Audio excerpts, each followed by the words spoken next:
안녕하세요.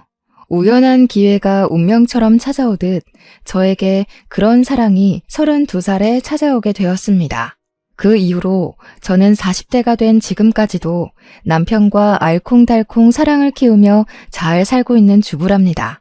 제 이야기는 조금 황당하기도 하고 어이도 없고 나름 사이다 팍팍 들어간 시집살이, 아니 동서에 뻗대는 이야기입니다. 우리 시어머니도 저에게 그렇게까지 시집살이를 시키지 않았었는데 저보다 일찍 시집 왔다는 이유로 동서가 손윗사람인 저에게 그렇게 어이없는 짓을 많이 했네요. 저라고 가만히 두고만 보는 성격은 아닌지라 동서와 같이 들이받고 싸우고 나니 속은 참 시원합니다. 그럼 지금부터 저의 이야기를 한번 시작해 보도록 하겠습니다. 제가 남편을 만난 건 32살에 동네에서 중고거래를 하고 있었을 때였습니다. 그때만 해도 중고거래를 전문으로 하는 앱 같은 게 없었기에 인터넷 카페에서 중고거래를 하던 시기였죠. 저는 필요한 물건들을 조금이라도 저렴하게 구매하기 위해서 매일 그 카페를 들락날락하면서 물건을 검색하고 구매하고 했어요. 그러다가 눈여겨보고 있던 커피 머신이 색을 알림에 딱 떠 있더라고요. 제가 커피를 자주 마셔서 하나 구매해볼까 하고 있던 찰나였는데 상태도 괜찮고 가격도 중고 시세보다 저렴하게 나왔더라고요. 판매자가 커피 머신을 사긴 했는데 커피도 잘 안 마시고 은근히 공간을 많이 차지해서 그냥 헐값에 판매한다고 사족을 덧붙였더라고요.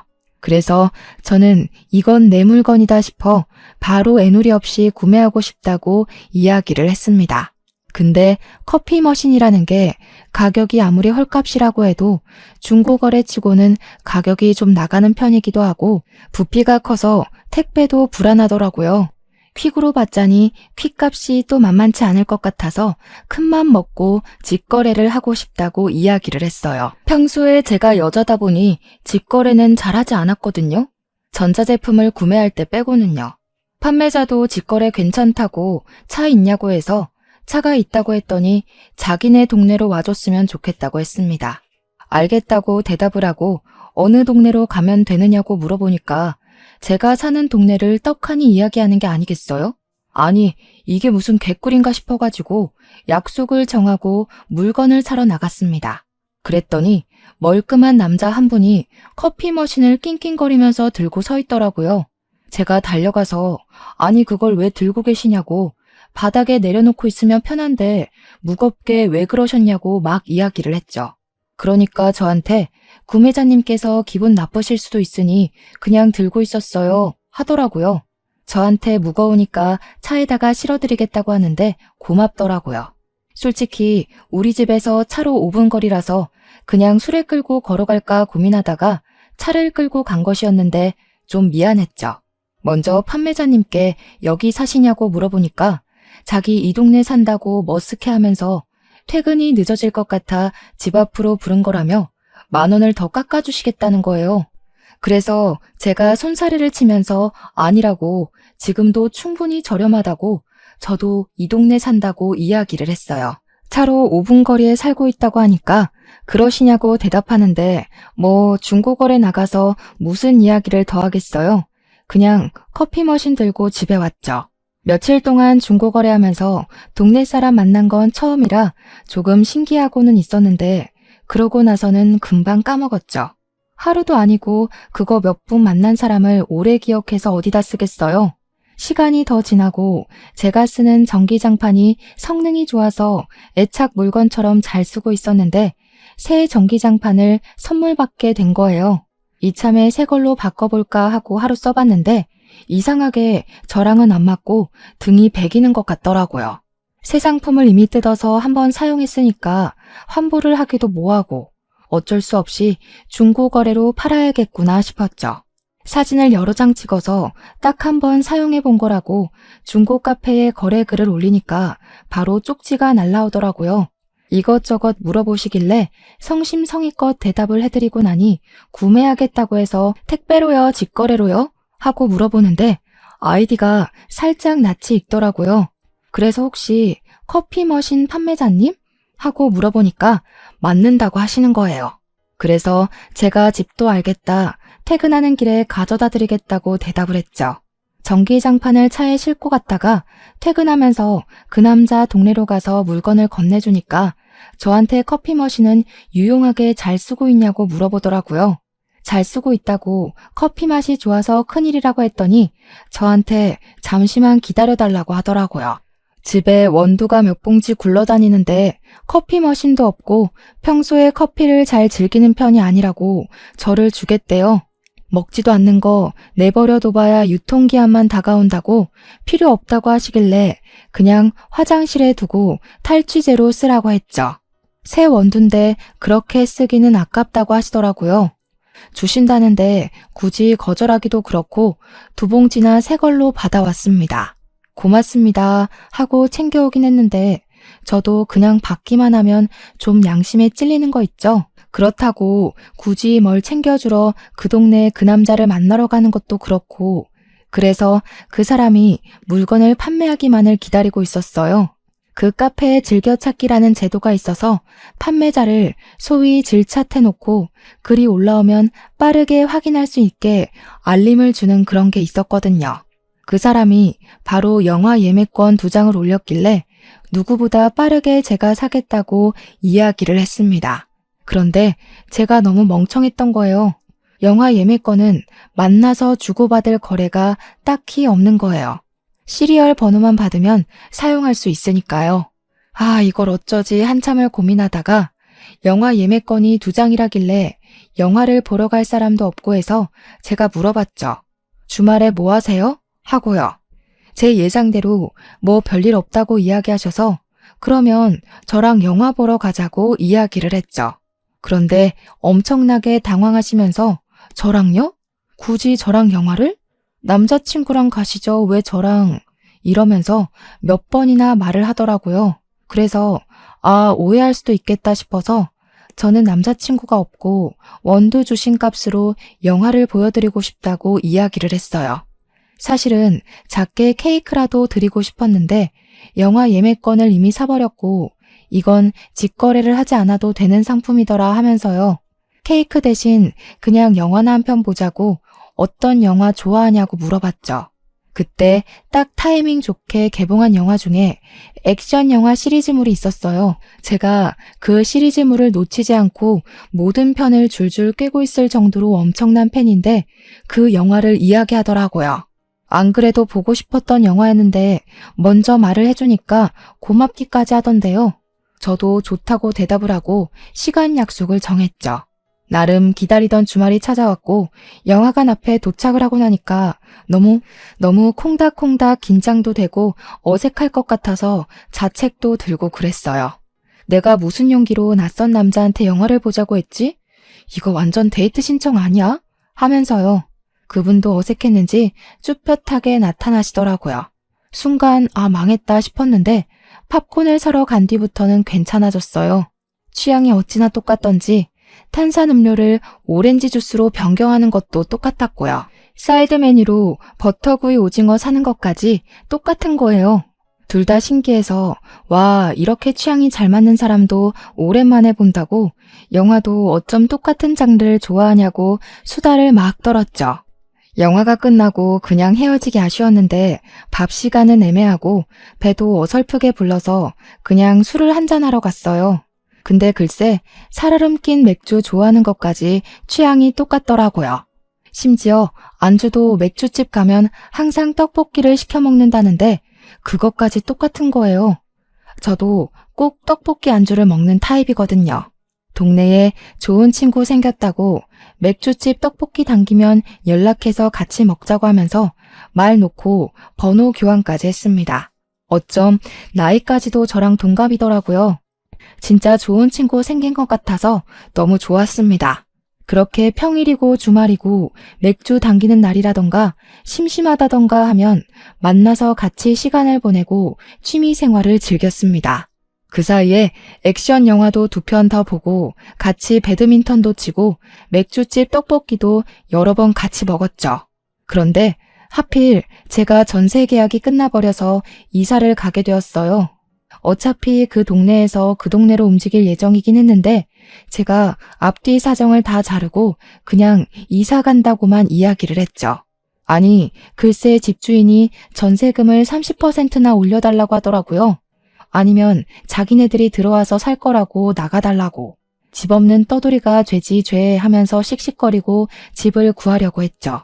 아무튼 이사 간다고 이야기를 했더니 화들짝 놀라면서 어디로 가냐고, 멀리 가냐고, 집 구했냐고, 안 구했으면 자기랑 같이 알아보자고, 다른 동네로 가지 말아라, 어느 동네로 갈 거냐, 자기 이제 친구 없어지는 거냐, 난리 법석을 떠는 겁니다. 아니 진정하고 이제부터 집 구할 거라고 했더니 이 동네로 구하는 거지? 하면서 자기가 지금 살고 있는 빌라가 괜찮다고 거기로 오라는 거예요. 그 빌라 전셋값은 제가 안 알아본 건 아니었는데 꽤 비쌌거든요. 그래서 그냥 웃으면서 야, 누가 보면 우리가 연애라도 하는 줄 알겠다 했더니 엄청 당황해하면서 아니었어? 하고 묻더라고요. 귀에서 띠용 하는 소리가 절로 들리는 것 같았습니다. 야, 사귀자는 말을 안 했는데 어떻게 연애를 하는 거냐고. 저도 황당해서 다시 물으니까 저한테 그럼 우리 사귀자 하더라고요. 하긴 잠만 따로 잤지 연인과 다를 바 없는 일상을 보내긴 했죠. 그렇게 어이없게 연애를 시작하고 이사는 같은 빌라는 아니고 그 빌라에서 좀 더 가까운 원룸으로 얻게 되었습니다. 처음 영화관 데이트를 한 이후로 9개월 만에 연인이 되었고 연애한 지 2년이 좀 더 지나 우리 둘은 35에 결혼을 하게 되었어요.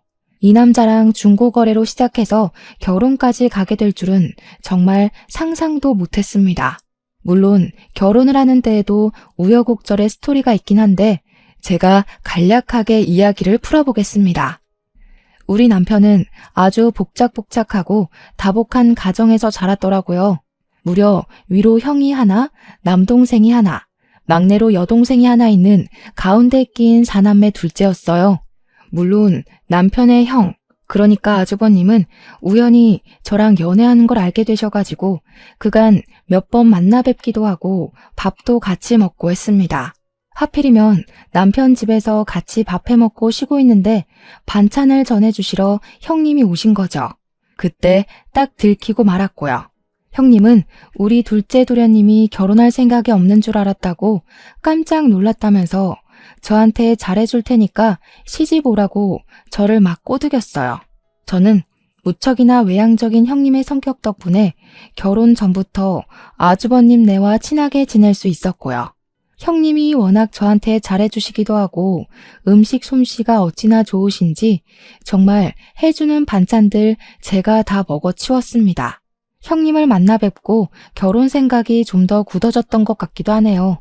이렇게 좋은 손윗사람이 존재한다면 아랫사람들도 참 바르고 곱겠다 싶었거든요.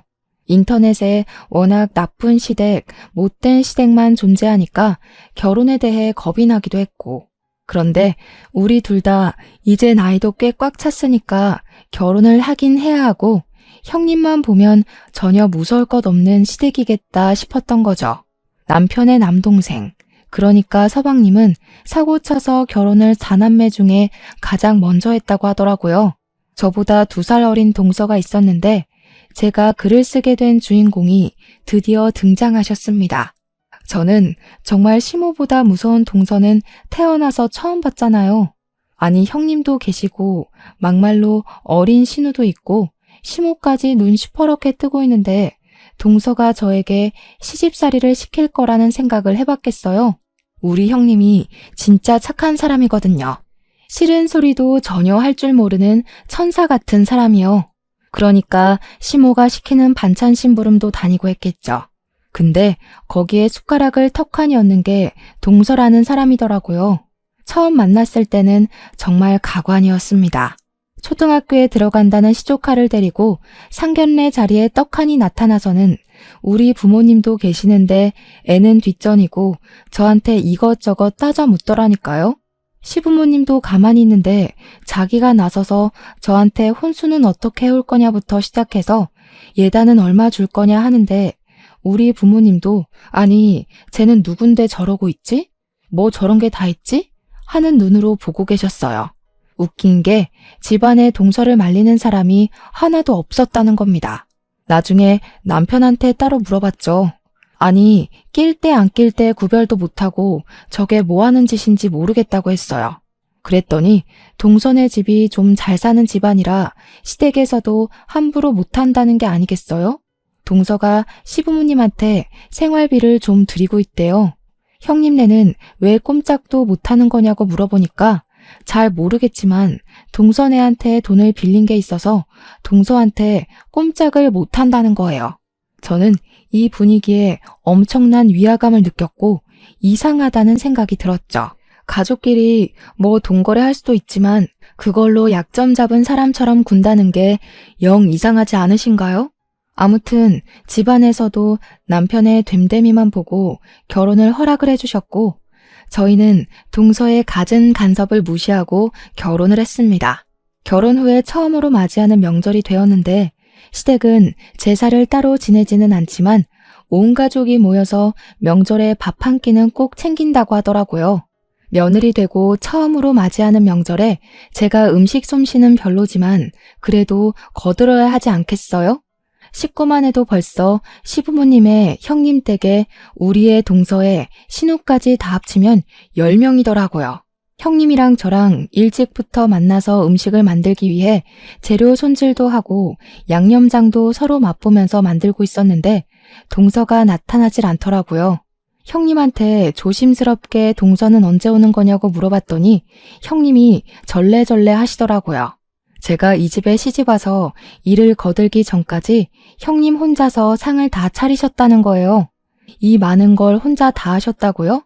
하는데 그냥 웃으시더라고요. 시부모님의 내남매까지 어찌나 입맛이 제각각인지 준비해야 할 반찬이 어마어마했거든요.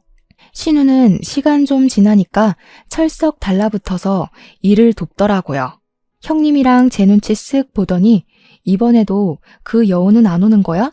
하는데 형님이 웃으면서 원래 그랬잖아요 하대요.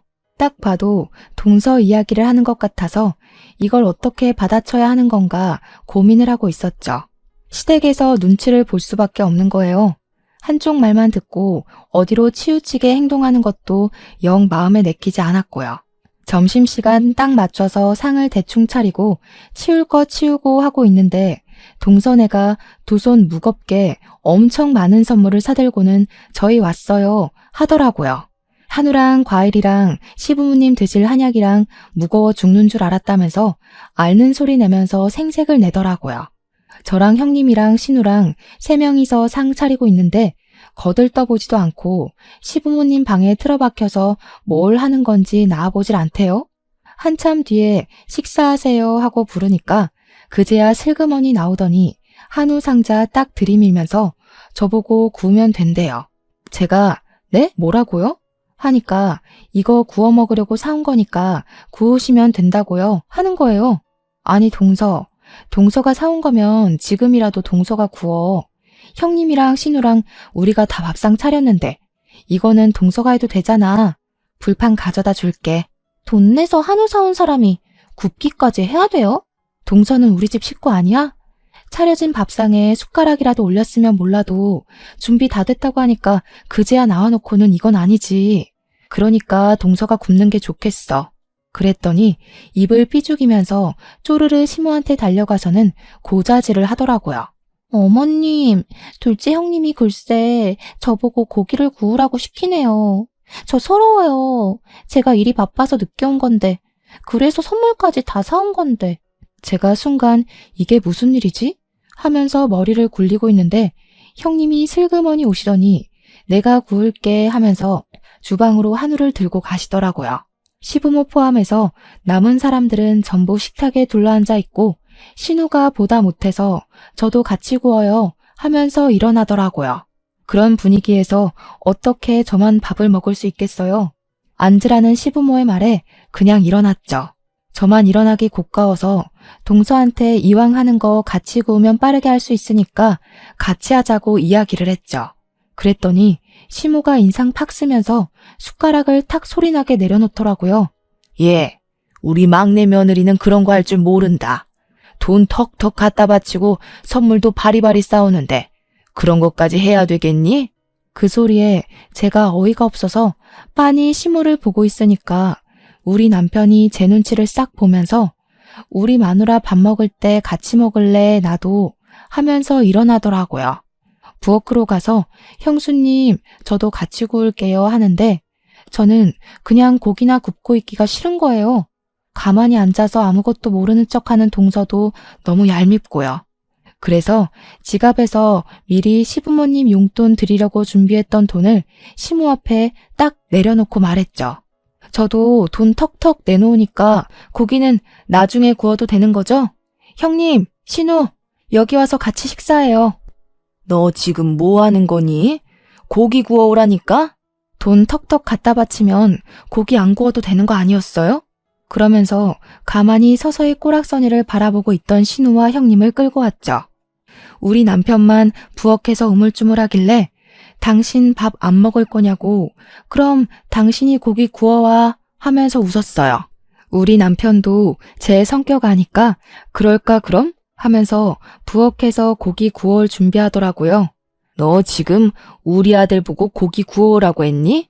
뭐 어때서요? 다 똑같은 부모 자식들인데. 누구는 고기 굽고 누구는 밥 먹고 그러면 안 되죠. 우리 부모님도 저 귀하게 키우셨는데 시댁에서 밥 한 술 못 두고 고기만 구웠다고 하면 속상해하실걸요? 그랬더니 시모는 주름진 미간을 펼 줄 모르고 계속 신경질을 내고 계셨어요. 보다 못한 시부가 제 편을 들어주시더라고요. 그래, 말 잘했다. 식사를 하려면 다 같이 해야지. 누구는 일하고 누구는 밥 먹고 그럼 안 되지. 고기는 나중에 알아서 나눠줄 테니까 와서 밥 먹자. 그네도 우리 딸도 어서 앉아서 밥 먹어. 시무랑 동서만 저를 원망스러운 눈으로 딱 째려보는데 둘이 짝짝꿍 맞춰서 사는 것 같더라고요. 이로써 제대로 알게 되었죠. 저 두 사람이 시집살이의 원흉이구나 하는 걸요. 시부모한테 생활비를 준다는 것도 알고 보니까 그냥 매달 시모한테 용돈을 드리는 것이었습니다. 형님네는 아주버님 사업이 오락가락하셔서 용돈을 꾸준히 드리지 못했던 거지. 그래도 돈이 좀 되는 달에는 용돈 드렸더라고요. 신우야, 아직 사회초년생이고 돈을 모아야 할 시기니까 딱히 챙기지 않았던 것 같고요. 저도 곰곰이 생각을 해보니까 용돈 드리는 게 그렇게 나쁜 방법은 아닌 것 같았어요. 동서랑 동일한 선상에 놓여 있어야 할 제가 길을 펴고 살 수 있겠더라고요. 우리 집이고 시댁이고 한 달에 50만 원씩 정도 용돈 드리는 거 경제적으로 큰 부담이 되는 일은 아니더라고요. 남편도 전문직이고 저도 중견기업 과장이었으니까 그 정도쯤은 해드릴 수 있다고 딱 계산이 나온 거죠. 어차피 애 낳기 전까지야 크게 돈 들어갈 일도 별로 없었고요. 저도 동서처럼 시모한테 매달 용돈을 주고 제가 하고 싶은 대로 할 말 다 하면서 사는 게 속 편하겠다 싶었던 거죠. 형님네도 동서네한테 돈 빌렸던 거는 사업자금 구멍난 거 메꾸느라 5천만 원을 빌렸던 건데 꽤 많이 갚아서 반절 조금 넘게 남았다고 했어요. 형님이 돈 때문에 너무 기죽어서 사는 것 같다는 생각이 들어서 마음이 좀 그랬습니다. 이게 막 형님이랑 끈끈한 정을 나눠서 그렇다기보다는 동서 하는 꼴이 너무 마음에 안 들어서 그런 거죠. 그렇게 첫 명절이 어영부영 끝이 나고 3월이 되었어요. 3월이 되니까 새 학기가 시작이 되잖아요. 동서가 단톡방에다가 글을 띡 하나 올리더라고요. 시조카가 이번에 초등학생이 됐으니까 가족들 모두 입학 선물을 준비하라고 통보하듯이 이야기를 하더라고요. 아니, 집도 잘 산다고 하더니 뭘 그렇게 못 받아가서 안달인지, 진짜 잘 사는 게 맞는지 의문이 들 정도였죠. 저한테 무슨 쇼핑몰 링크 하나를 보내주면서 확인해 보라길래 보니까 무려 40만 원짜리 책가방을 사달라고 하는 게 아니겠어요? 신우한테는 글쎄 아가씨 돈 별로 없죠? 하면서 봐줬다는 듯이 시조카 옷 한 벌이나 사달라고 하더라고요. 형님네한테는 바라는 거 없으니까 돈이나 하루빨리 갚으라는데 진짜 미친 줄 알았다니까요. 그게 시댁 식구들 전부 모여있는 단톡방에서 할 말인가요? 저도 가만히 있어서는 안 되겠다 싶어서 40만 원 맡겨놓은 사람처럼 군다고 그냥 필통이나 하나 사드릴게요 했죠. 그랬더니 저한테 호들갑 다 떨면서 둘째 형님, 필통이 뭐예요? 쪼잔하게.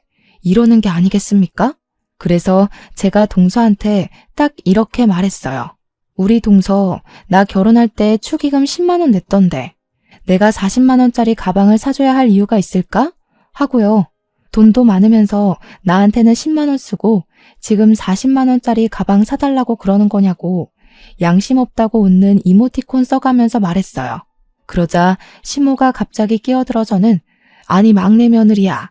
둘째네 결혼할 때 100만 원 축의금 했다고 하지 않았니? 하더라고요.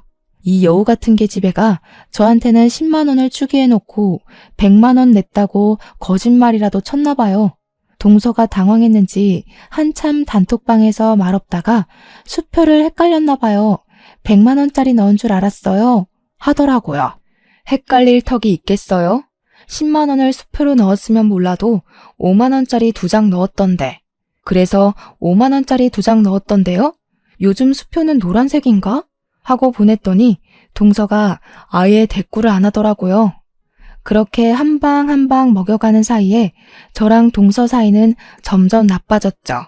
그런데 그럴수록 신우랑 형님이 제 편에 딱 든든하게 서주더라고요. 둘 다 동서에게 당한 일이 한두 개가 아니라고 저한테 막 털어놓기 시작하는데 와, 이야기를 듣는데 어떻게 시부모님은 이런 조악한 거짓말과 술수에 넘어가나 싶더라고요.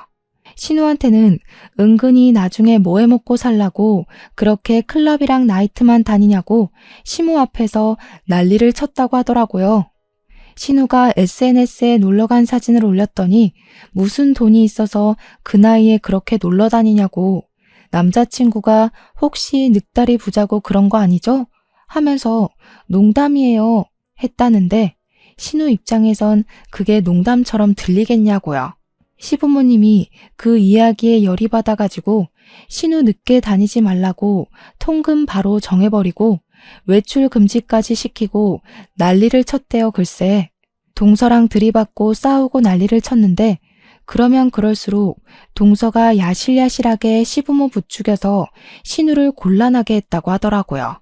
신우가 질염이 자주 생겨서 사실 여자들은 감기 같은 거잖아요. 치료만 제때 받으면 되는 가벼운 염증인데 그것 때문에 산부인과에 치료를 받으러 다녔는데 그 병원이 동네에서 꽤 큰 산부인과고 저희 시댁 식구들이 다 한 동네를 사니까 동서를 마주친 거죠. 시모한테 가서 신우가 자꾸 산부인과 다니는 게 이상하다고 했다는 거예요. 글쎄. 애먼 짓만 안 했으면 갈 일이 없는 거 아니냐면서 자기는 처녀 때 산부인과 안 가봤다고 하면서요. 시모가 아니라고 제 아파서 다니는 거라고 했는데 그때마다 동서가 의미심장하게 신우가 뭐 괜히 아프겠냐고 했대요. 산부인과 진료를 받을 정도로 아프다고요? 괜히요? 이러면서 아무것도 몰라요 하는 얼굴로요. 신우가 그것 때문에 진짜 너무 스트레스 받고 동서랑 완전히 등졌다고 하더라고요. 남자친구도 없는데 SNS에 친구들이랑 어디 좋은데 놀러가면 단톡방에 괜히 시비를 건대요. 신우, 새 남자친구 생겼어요? 아, 그래서 지난주에 산부인과 간 거예요? 이러면서 시부모님이 정말 오해하게요. 진짜 골 때리지 않나요? 형님한테는 더하면 더했지 덜하진 않았더라고요. 돈 빌려준 거를 빌미로 시댁에 무슨 행사나 일만 있으면 형님이 하세요. 형님은 저한테 잘하셔야 돼요 하면서요. 돈 빌려준 게 재작년인데 그때부터 명절만 되면 딱 밥 시간 맞춰서 오고 일은 하나도 안 한대요. 조카 생일만 되면 이자 갚은 셈 치고 이거 사줘라 저거 사줘라 난리를 치는데 웃긴 게 이자까지 갚으면서 돈 갚고 있다는 겁니다. 거기다가 형님네가 지금 사업이 잘 안 풀리는 중이라 아이를 가지는 걸 점점 미루게 되나 봐요. 그랬더니 시부모 부추겨서 형님네 불임인 거 아니냐고 속아서 결혼시킨 거 아니냐고 산부인과 가서 불임 검사라도 받아봐야 할 것 같다면서 애를 왜 안 가지냐고 일일이 참견을 한대요. 시모가 그 말에 또 혹해서 시모 손잡고 산부인과 가서 불임 검사까지 받았다고 하는데 형님이 그 이야기하면서 억울했는지 막 우시더라고요. 와, 진짜 못된 년이다. 이 말 말고는 설명할 방법이 없는 거 있죠? 제가 이 이야기를 남편한테 이야기해주면서 이거 다 알고 있었냐고 하니까 소스라치게 놀라더라고요. 전혀 몰랐다면서 그런 일이 있었냐고 저한테도 저렇게 뻗대냐고 물어보면서 당신은 참지 말고 들이박으라고 하더라고요. 그런 거 잘하지 않냐고 절대로 참아주지 말래요. 아니나 다를까 새학기에 그 난리를 치고도 어린이날 되니까 또 단톡방에 글을 올렸더라고요. 우리 집안에 아이라고는 우리 딸 하나뿐인데 다들 선물 하나씩은 챙겨줘야 하는 거 아니냐고요. 형님네는 전집 세트 몇십만 원짜리 사주시면 될 것 같고요. 하면서 우리 보고는 아이 침대를 사달라고 하더라고요. 무려 프레임만 80만 원짜리 침대를 보내면서 우리 딸이 이게 마음에 든대요 하더라고요. 신우한테는 우리 신우는 돈 없으니까 장난감 하나 사주세요 하면서 10만 원짜리 장난감을 보내고요. 시모는 그 와중에도 우리 집안의 손주라고는 하나뿐인데 선물 좀 챙겨주라고 하더라고요. 저한테 꼭 집어서 둘째 너는 새학기 때 입학 선물도 안 사줬잖아 하는데 제가 챙겨야 할 의무가 있는 건 아니잖아요? 제가 왜 80만 원이나 하는 침대를 선물해야 하는지 모르겠더라고요. 어머님, 아직 우리 남편 어린애 취급하시면서 어린이날 선물은 안 주세요? 저희 침대도 불편한데 이번에 받은 브랜드 침대가 600만 원이더라고요. 어린이날 선물로 하나 사주시면 감사하겠습니다. 그러니까 시모가 말이 쏙 사라지대요. 그때 신우가 막 웃는 이모티콘을 보냈어요. 그래, 엄마랑 아빠가 자식들 선물 챙겨줘야지. 나는 그럼 디사 헤어드라이기 사줘. 80만 원짜리. 그 말에 아주버님도 쌓인 게 있었는지 바로 이야기하더라고요. 나는 현금으로 주세요. 우리 와이프 못 가지요. 시모랑 동서만 입 꾹 다물고 숫자만 사라지더라고요. 시부가 나서서 어린이날 같은 건 부모가 알아서 챙기고 우리 자식들은 자기가 용돈 주겠다고 10만 원씩 송금해 주시더라고요. 신우랑 형님이 저한테 따로 톡이 와서는 사이다 마셨다고 덕분에 10만 원 용돈 생겼으니까 커피를 쏘겠다고 했어요. 그래서 우리 셋이서만 따로 자리를 마련해서 만나게 됐죠. 그동안 서러웠던 이야기도 술술 해주는데 정말 그 이야기를 들으니 온몸이 부들부들 떨리더라니까요. 그래서 저는 이번 명절에도 동서가 저희한테 또 고나리 짓하면 제대로 복수를 해주겠다고 마음을 먹었죠. 명절을 기다리던 와중에 제가 임신을 하게 된 것을 알게 되었어요. 남편이랑 저랑 둘 다 완전 경사 났다고 난리가 났는데 남편이 토요일 오전에 급하게 출근을 해야 해서 저 혼자 병원을 찾아가게 됐어요. 산부인과 가서 검사를 받았는데 자리를 잡긴 했지만 조금 불안하다고 조심하라고 하더라고요. 스트레스 받지 말고 몸 많이 움직이지 말고 유산 방지 주사 한 대 맞고 가라고요. 그래서 주사실 앞에서 기다렸다가 주사를 맞고 집으로 돌아와서 남편이랑 상의 후에 안정기를 찾을 때까지 비밀로 하기로 했어요. 그렇게 기다리던 명절이 왔고 남편이 저한테 절대로 일하지 말라고 자기가 다 막아주겠다고 하더라고요. 아니나 다를까 가자마자 시모가 갈비찜을 좀 했으면 좋겠다고 핏물은 빼놨다고 저한테 고기 덩어리를 던져주시더라고요. 그래서 형님이랑 저랑 갈비찜 양념을 하고 있었죠 뭐. 제가 아직 입덧을 하기 전이라서 그렇게 티는 안 났거든요. 신우는 막내 올케는 언제 온대? 하니까 시모가 대수롭지 않게 친정 갔다가 오겠지. 걔 바쁘잖아 하더라고요. 그래서 제가 눈치 없는 사람처럼 나도 우리 엄마 보고 싶다. 우리도 친정 갔다 올걸. 이랬죠. 일부러요. 그러니까 시모가 도끼 눈을 뜨면서 명절에 무슨 친정을 먼저 가? 이러더라고요. 그래서 제가 동서는 왜 친정 먼저 가는데요? 하니 시모가 걔는 친정집에서 이것저것 챙겨주시니까 그거 챙겨오려고 일부러 먼저 가는 거야 하는 겁니다. 진짜 말이 안 통해서 원. 밥 다 차리고 나서 남편이 슬그머니 저한테 오더니 괜찮냐고 물어보길래 끄덕였어요. 동서네가 그때쯤 도착하고 다 같이 둘러앉아서 밥을 먹는데 동서가 무슨 할 말이라도 있는 사람처럼 저를 빤히 보더라고요. 그러면서 둘째 형님, 제가 뭐 물어볼 게 있는데 하면서 입을 여는데 딱 봐도 시비를 걸고 싶어 하는 사람 같았어요. 그래서 뭔데요? 하니까 저한테 어머 이걸 물어봐도 되나? 하면서 말을 하더라고요. 둘째 형님도 혹시 불임, 난임 뭐 이런 거예요? 그게 무슨 소리야 갑자기? 아니, 제가 얼마 전에 토요일 산부인과 갔는데 둘째 형님이 주사실 앞에 딱 있길래 그 주사실이 원래 시험관 할 때 주사 맞고 그런 데잖아요. 애가 잘 안 생기시나 봐요? 여보, 우린 진짜 축복이다. 애가 먼저 딱 들어서서. 제가 아무 소리 안 하고 동서를 빤히 쳐다봤죠. 진짜 일부러 저러는구나. 어이가 없었고요. 아휴, 우리 어머님 아버님은 어떡해요? 손주라고는 저한테서만 보시겠어요.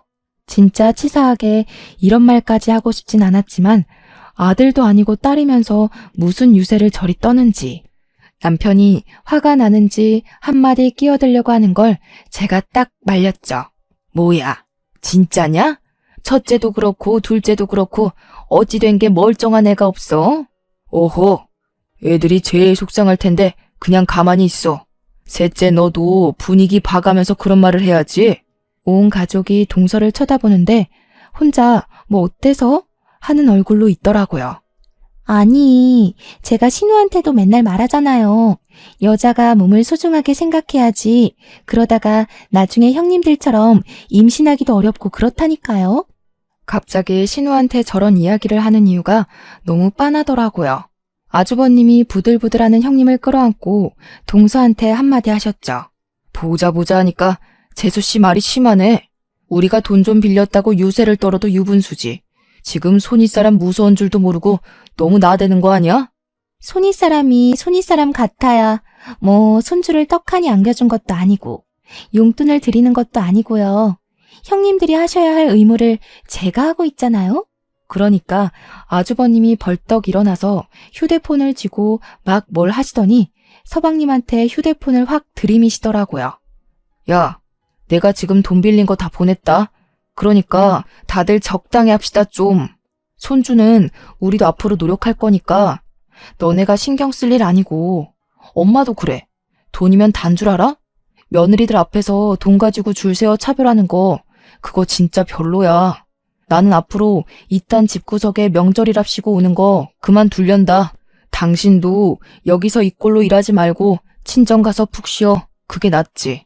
그러면서 박력 있게 아주버님께서 형님 손 떡하니 잡고 옷 챙겨서 나가시려고 하시더라고요. 형님이 놀래서 우리가 지금 여기서 나가면 둘째 서방님네는? 이러면서 저를 쳐다보시는데 제가 웃으면서 대꾸했어요. 형님, 저희도 이제 명절에 친정에만 가려고요. 먼 눈에는 뭐만 보인다고. 동서, 내가 산부인과 간 게 왜 난임에 불임이라서 간 거라고 생각해? 나 임신해서 간 거야. 유산방지 주사 맞으러. 그러는 동서는 왜 산부인과에 갔어? 임신한 것도 아니고. 동서 말대로라면 추잡한 짓 저질러야 산부인과 가서 검사 받는 거 아니었어? 혹시 동서 서방님 몰래 바람 피우고 그런 거야? 그랬더니 동서가 완전 얼굴 썩어가지고 절대 아니라고 자기는 그냥 자궁경부암 검사 받으러 간 거라고 소리를 꽥 지르대요. 그래서 저도 난 그런 거 몰라요 하는 천진난만한 표정으로 이야기를 했죠. 내가 어떻게 알아? 신우이한테도 그랬다며. 산부인과에 그냥 가겠냐고. 다 그렇고 그러니까 가는 거 아니냐고. 동서가 그렇게 생각한 거지 내 생각이 그렇다는 건 아니잖아. 동서 입으로 한 말인데 기억 안 나? 사람 하나 이상한 꼴 만들더니 동서는 자궁경부암 검사 받으러 갔다고? 동서가 한 입으로 두 말하네. 그러니까 신우가 뒤에서 작게 저한테 나이스하고 외치더라고요. 그 와중에 서방님 얼굴 썩어서 야, 너 바람 피워? 이러면서 동서한테 소리치고 시무 얼굴 정말 사색되고요. 정신이 들었는지 저를 보면서 둘째네 임신했다고? 하는데 제가 끄덕였죠. 병원에서 유산방지 주사 맞고 푹 쉬랬는데 여기 와서 내내 일을 시키셔가지고 몸이 좀 힘드네요. 저도 앞으로는 형님네처럼 명절에는 친정 가서 쉬는 게 좋겠어요. 동서만 예뻐하셨으니까 앞으로도 동서랑 사이좋게 지내세요. 그러니까 시모가 당황해하는데 남편이 딱 제 말 끝나기 무섭게 외투랑 가방이랑 챙기더니 가자고 하더라고요. 시모가 아니 지금 어딜 가냐고 붙잡으니까 손 딱 뿌리치면서 장모님 댁 가서 쉬는 게 좋겠다고 하잖아 하면서 시모를 싸늘하게 보더라고요. 시부는 묵묵히 식사하시면서 신우랑 대화하시고요. 순식간에 집안 분위기가 동서랑 시모만 이상한 사람 만들어버렸죠. 저랑 남편이 나가니까 아주버님네도 뒤따라 나오시더라고요. 집 앞에서 진짜 친정가? 진짜로? 이러면서 이야기를 하는데 신우가 쏙 따라 나오는 게 아니겠어요? 남편이 너는 어디 가냐 하니까 여기 있어봐야 잔소리밖에 더 듣겠냐고 올케 언니 때문에 속 진짜 뻥 뚫렸다고 친구 집 갈 거래요. 저한테 쌍따봉을 날리면서 막내 올케 표정 썩은 거 처음 본다고 진짜 둘째 올케 대박이라고 하는데 어깨가 으쓱하대요. 결국에 정성껏 차린 밥상은 맛도 못 보고 친정으로 가게 됐죠. 나중에 남편이 시부한테만 따로 연락해서 난리치고 나와서 죄송하다고 연락을 드렸대요. 명절에 방문 안 하겠다고 넌지시 이야기를 하니까 시부가 잘했다고 한마디 하셨대요. 그러면서 그날 우리 다 뿔뿔이 친정으로 흩어지고 난 뒤에 동서랑 서방님이랑 머리채를 잡고 싸웠대요. 글쎄 산부인과에 왜 갔냐 진짜 바람났냐 하면서요. 동서는 여자라면 누구나 가는 곳이라고 암검사를 받으러 간 거라고 하는데 서방님은 그동안 동서가 한 말 있으니까 못 믿는 거죠. 신우의 산부인과 갔다 왔다고 난리칠 때 기억 안 나냐고 신우 그래서 외출금지 당했던 거 모르냐고 어디서 뭘 하고 다녔길래 그런 데를 가는 거냐고 네가 한 말도 기억 못하냐고 서방님이 동서를 쥐잡듯이 잡았대요. 동서는 억울해서 시모한테 편들어 달라고 했는데 시모 귀에 들리지도 않았던 거죠. 얼마나 고소했게요.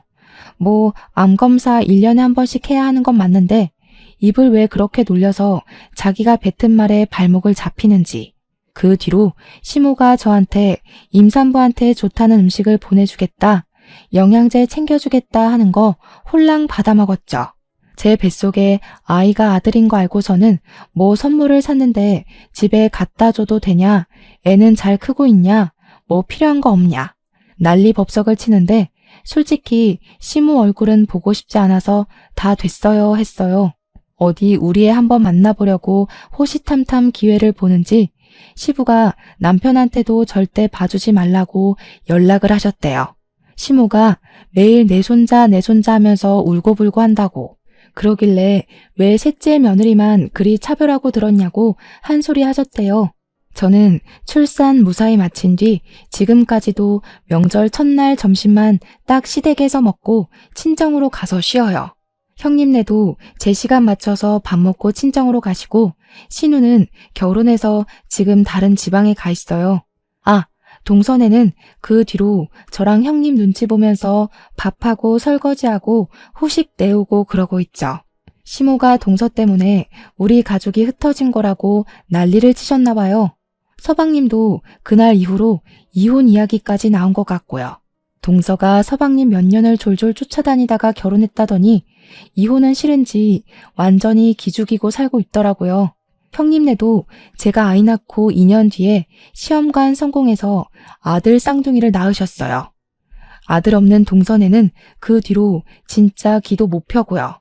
시모는 손자들 한번 보겠다고 저희 눈치 보시는데 진즉 잘하셨으면 얼마나 좋아요. 역시 사람은 참으면 호구돼요. 참지 말고 들이박아서 내 권리를 찾아야 합니다. 그러니 남들은 지옥 같다던 명절이 이렇게 편하고 좋네요. 여러분들도 저처럼 들이받으면서 권리를 꼭 찾으시길 바랄게요. 아무튼 제 사연 들어주셔서 감사합니다. 다들 행복하세요.